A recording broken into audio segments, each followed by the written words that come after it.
ಹೆಸರು ರೇಖಾ. ನಾನು dehydration vegetables, fruits ಮತ್ತು ಲೀವ್ಸ್ ಪೌಡರ್ ಮಾಡ್ತಾಯಿದ್ದೀನಿ. ಇವತ್ತು ಕರಿ ಲೀವ್ಸ್ ಅಂದರೆ ಕರ್ಬೇವಿನ ಸೊಪ್ಪು. ನಮ್ಮ ಇಂಡಿಯನ್ಸ್ಗೆ ಕರ್ಬೇವಿನ ಸೊಪ್ಪು ಅಂದರೆ ಯಾರು ಗೊತ್ತಿಲ್ಲ ಹೇಳಿ.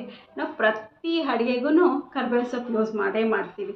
ಸಾಂಬಾರು ಪೌಡರ್ಗೆ, ಚಟ್ನಿ ಪೌಡರ್ಗೆ, ಪುಳಿಯೋಗರೆ, ಚಿತ್ರಾನ್ನ, ಪಲ್ಯಗಳಿಗೆ ಪ್ರತಿಯೊಂದಕ್ಕೂ ನಾವು ಕರ್ಬೇವಿನ ಸೊಪ್ಪು ಯೂಸ್ ಮಾಡ್ತೀವಿ. ಕರ್ಬೇವಿನ ಸೊಪ್ಪು ಏನೇನು ಬೆನಿಫಿಟ್ಸ್ ಇದೆ ಅಂದರೆ ವಿಟಮಿನ್ ಎ, ಬಿ, ಸಿ ಮತ್ತು ಇ ರಿಚ್ ಆಗಿದೆ.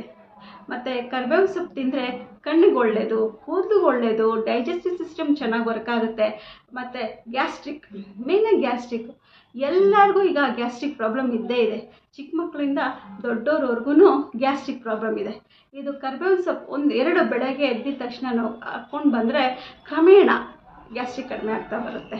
ಹೀಗೆ ನಾವು ಕರ್ಬೇವಿನ ಸೊಪ್ಪನ್ನ ಯಾವುದೇ ಕಾರಣಕ್ಕೂ ಬಿಸಾಕಬಾರ್ದು. ಕೆಲವರು ಊಟದಲ್ಲಿ ಬಿಸಾಕ್ತಾರೆ, ಕೆಲವರು ತಿಂತಾರೆ.